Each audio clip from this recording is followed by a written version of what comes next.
The idea that the powers of Congress in respect to revenue ought to be unlimited because the circumstances which may affect the public safety are not reducible to certain determinate limits is novel, as it relates to the government of the United States. The inconveniences which resulted from the feebleness of the present Confederation was discerned and felt soon after its adoption. It was soon discovered that a power to require money without either the authority or means to enforce collection of it could not be relied upon either to provide for the common defense, discharge the national debt, or for support of government. Congress, therefore, as early as February 1781, recommended to the states to invest them with a power to levy an impost of 5% ad valorem on all imported goods as a fund to be appropriated to discharge the debts already contracted, or which should hereafter be contracted for the support of war, to be continued until the debts should be fully and finally discharged. There is not the most distant idea held out in this act that an unlimited power to collect taxes, duties, and excises was necessary to be vested in the United States, and yet this was a time of the most pressing danger and distress. The idea then was, if certain definite funds were assigned to the Union, which were certain in their natures, productive, and easy of collection, it would enable them to answer their engagements and provide for their defense, and the most of 5% was fixed upon for that purpose. This same subject was revived in the winter and spring of 1783, and after a long consideration of the subject, many schemes were proposed. The result was a recommendation of the revenue system of April 1783. This system does not suggest an idea that it was necessary to grant the United States unlimited authority in matters of revenue. A variety of amendments were proposed to this system, some of which are upon the journals of Congress, but it does not appear that any of them propose to invest the general government with discretionary power to raise money. On the contrary, all of them limit them to certain definite objects and fix the bounds over which they could not pass. This recommendation was passed at the conclusion of the war. It was founded on an estimate of the whole national debt. It was computed that $1.5 million in addition to the impost was a sufficient sum to pay interest to debt, and gradually to abolish the principal. Events have proved that their estimate was sufficiently liberal, as the domestic debt appears upon being adjusted to be less than what it was computed. And since this period, a considerable portion of the principal of the domestic debt has been discharged by the sale of Western lands. It has been consistently urged by Congress and by individuals ever since, until lately, that had this revenue been appropriated by the states as it was recommended, it would have been adequate in every exigency of the Union. Now, indeed, it is insisted that all the treasure of the country are to be under the control of that body, whom we are to appoint to provide for our protection and defense against foreign enemies.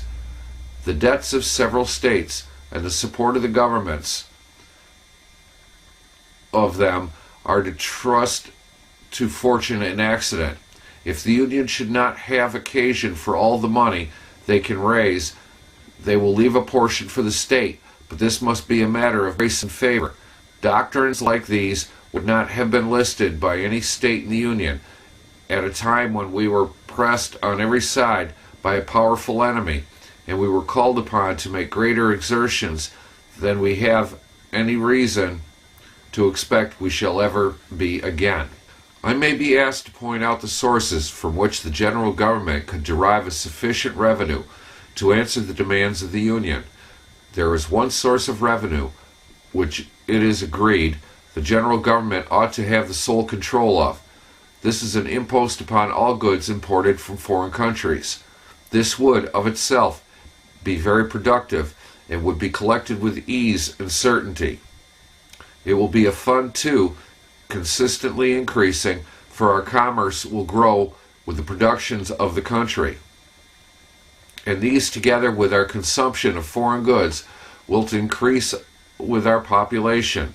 It is said that the impost will not produce a sufficient sum to satisfy the demands of the general government. Perhaps it would not.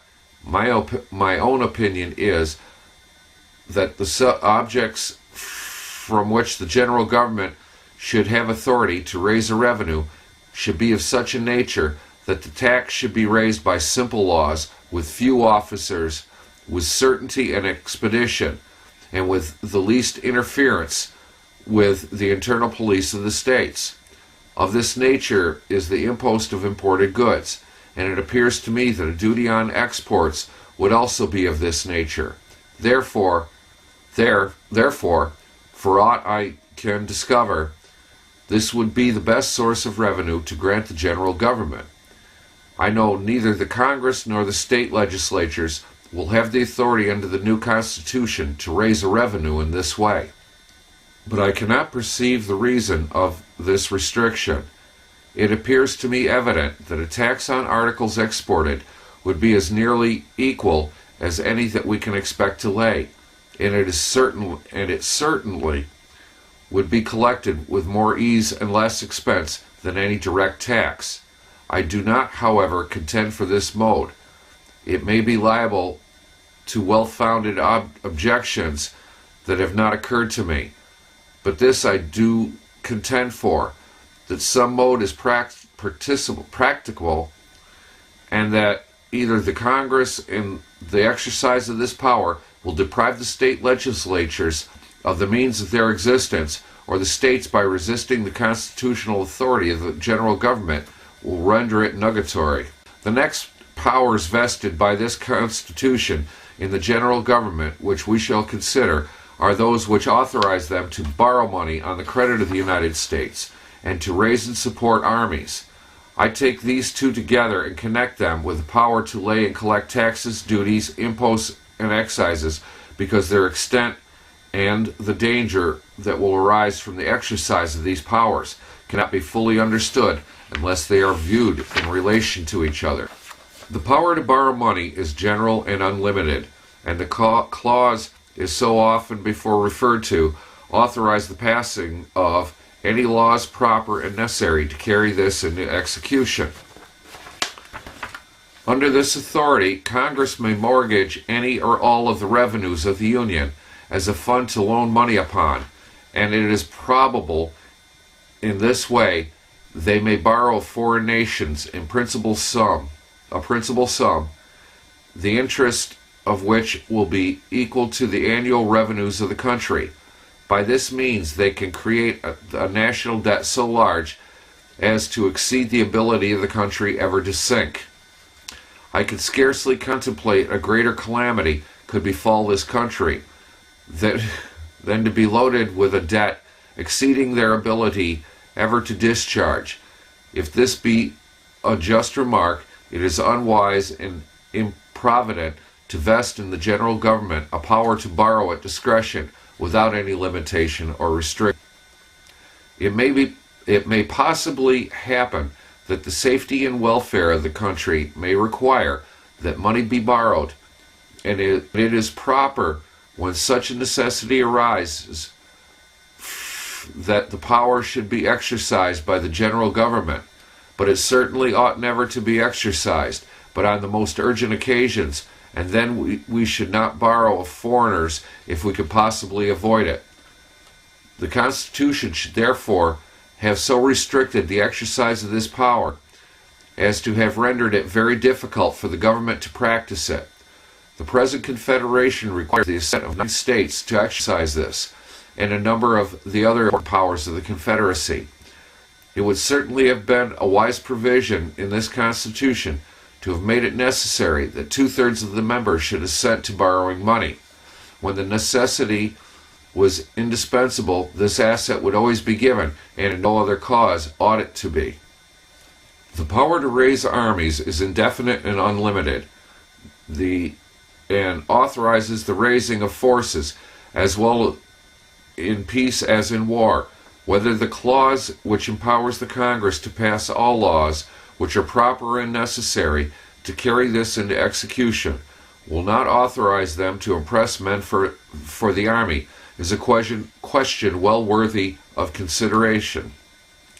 If the general legislature deem it for the general welfare to raise a body of troops, and they cannot be procured by voluntary enlistments, it seems evident that it will be proper and necessary to effect it, that men be impressed from the militia to make up the deficiency. These powers taken in connection amount to this, that the general government have unlimited authority and control over all the wealth and all the force of the Union. The advocates for this scheme would favor the world with a new discovery if they would show what kind of freedom or independency is left to the state governments when they cannot command any part of the property or of the force of the country, but at the will of the Congress. It seems to me as absurd as it would be to say that I was free and independent when I had conveyed all of my property to another and was tenant to him, and had beside given an indenture of myself to serve him during life. More to think about. Compare it to what's going on now. That's all I gotta say. Peace.